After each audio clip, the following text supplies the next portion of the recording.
So we've done lots with text, had lots of fun with text, and it's good building blocks of text.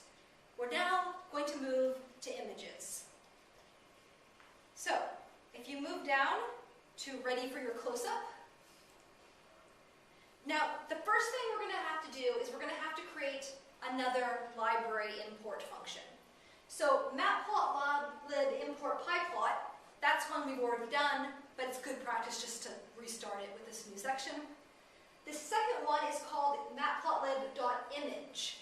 And .image is a special library, still in the matplotlib family, that lets you manipulate images, lets you manipulate graphics that you can download.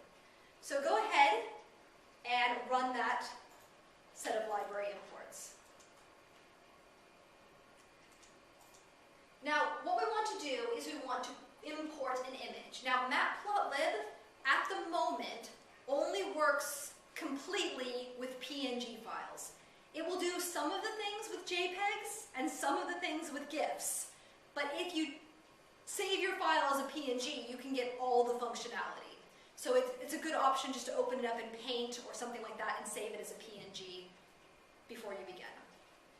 So what we need to do is we need to import an image. Now you can use any image you want, but for simplicity's sake, I have put a sample into your directory already, so you don't have to go hunting on Google Images. And you need to create a new variable. So, instead of doing anything else, the variable should have this function here. impim imread, and then the file name. So this is very similar to when we were opening text files, but now we're opening an image file. So I'm going to call this img, which is sort of like the normal way of calling the image. And I'm going to save it, or I'm going to assign the variable impimg. It's not very readable, is it? imread, or image read, and then, in quotation marks, sample.png.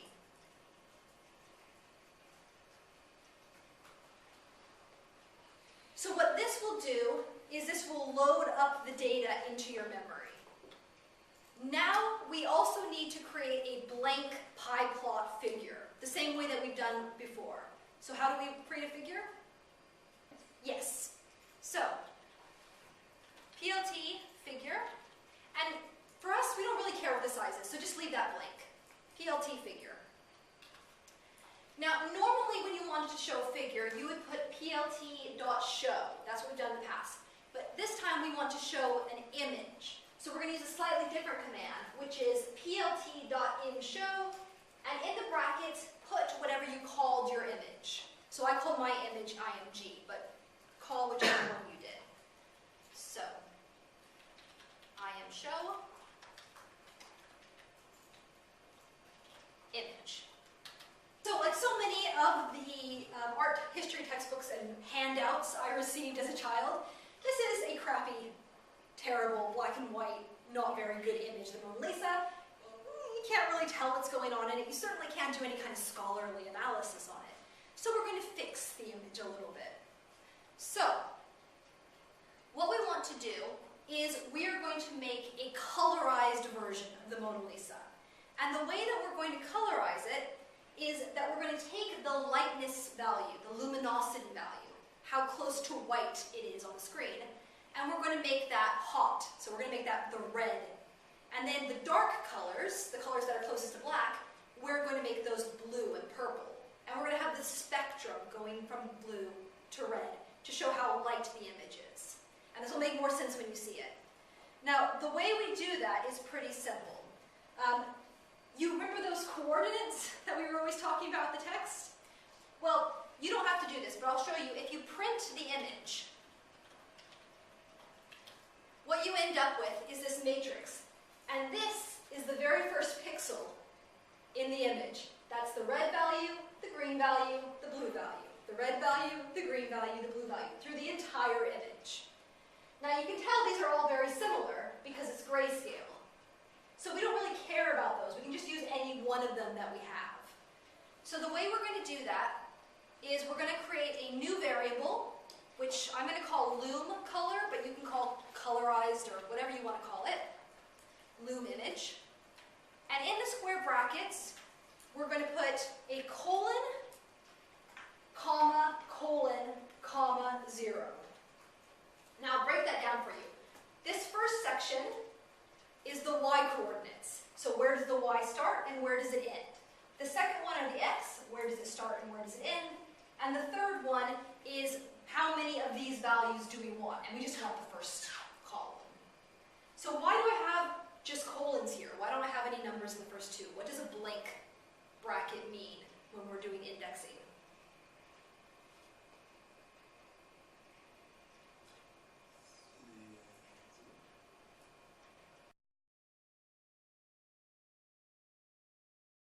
It's sort of like ignore it. It means start from the beginning. So if I put colon 10, it would do from the beginning to 10. If I put 10 colon, it would have done 10 to the end. So if I don't put anything except for the colon, it's do everything. It seems a bit silly, but you do have to give it explicit instructions. So this is the entire image, but only the first color. They're all the same though, because it's grayscale. So we do that, and underneath that, we want to show the image again. So go ahead and write that same code to show your image that you had before. But this time, instead of image being in your brackets, put your new variable. Oh, sorry, you have to assign it properly. So loom image equals image with that square bracket. So this new variable equals this version of that original variable. I'm show loom image. Doesn't she look happier? I think she looks happier. Yes. Okay, and as you can see, all the bits of the image that used to be white are now yellow. All the bits, or that were very light gray, are now yellow. All the things that were black are now kind of this purplish blue. Now, if you add another line to that, which is PLT color bar, with the circle normal brackets underneath it.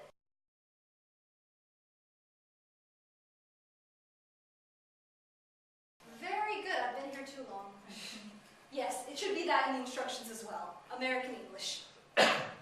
And you run that, it provides you with a legend. It gives you an idea of what colors, just in case you want to be able to see the scale of the colors that you're dealing with.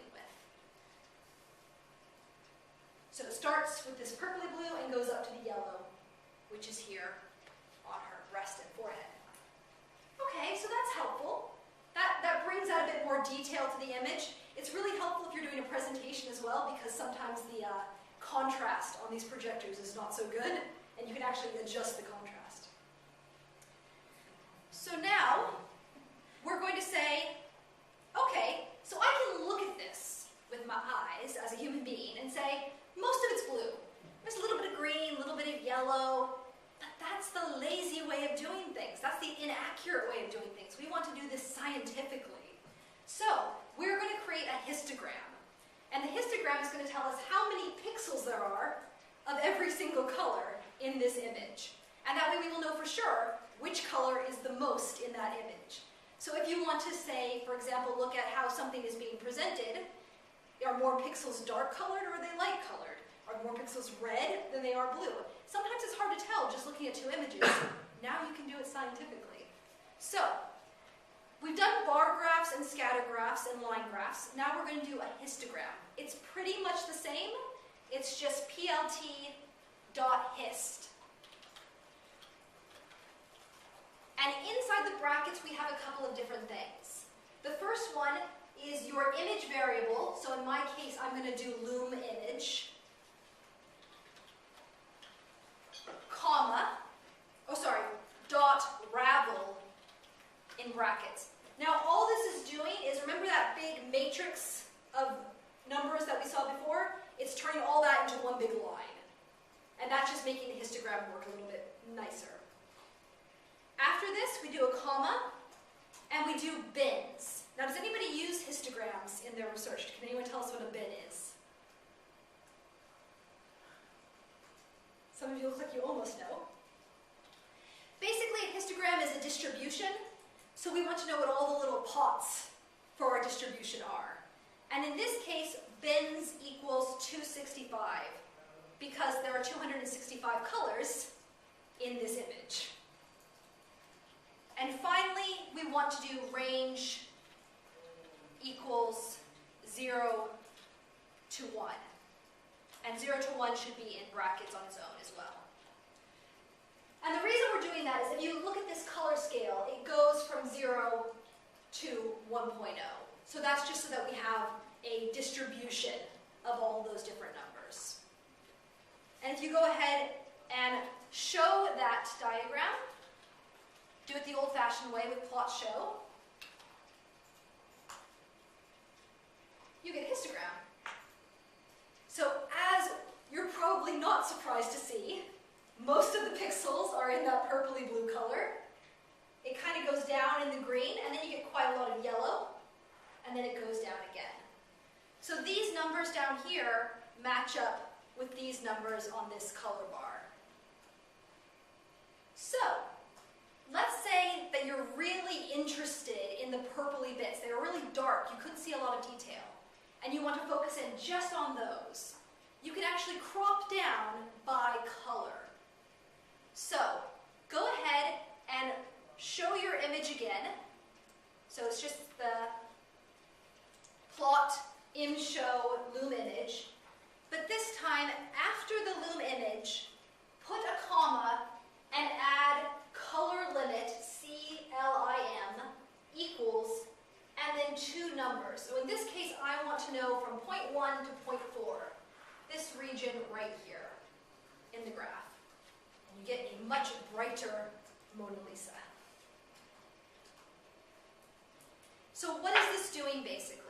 Basically, it's taking all the pixels in the graph that used to fall between that range, that used to be between point 1 and point 4, and it's using all of the colors to describe that little section now.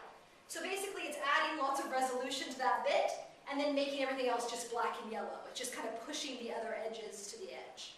So now you can see this lovely valley behind her a lot more clearly. Now, I want to see this section of the image in close-up.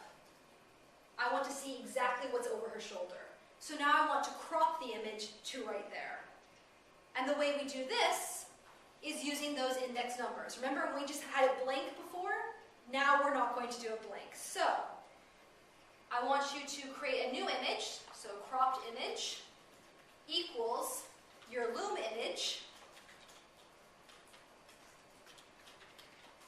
And you don't need to do the 0 part. You can just do colon, comma, colon.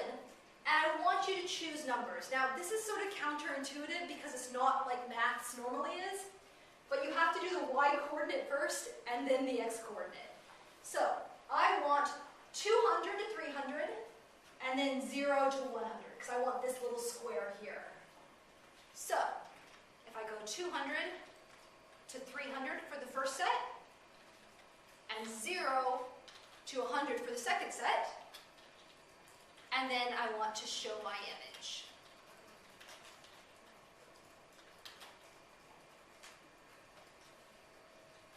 And now it gets zoomed in.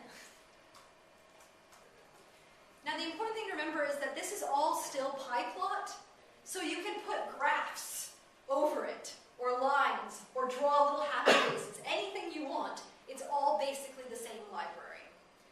So, if you were able to create all of these images today, you have basically all the tools you need to bring in images, analyze them for their color or their luminosity, and then crop them or highlight them in particular ways. I would really encourage you, if you're interested in this particular aspect, to go to the matplotlib.org website, and it has all the millions of variables that you can ask it for in a lot of detail. So I've only done a sampling here, but hopefully it gives you the idea of ways that you can manipulate these images. So you can take data and make an image, or you can take an image now and get data out of it. And hopefully you found that useful, and I will see you here again next week. Thank you very much, everyone.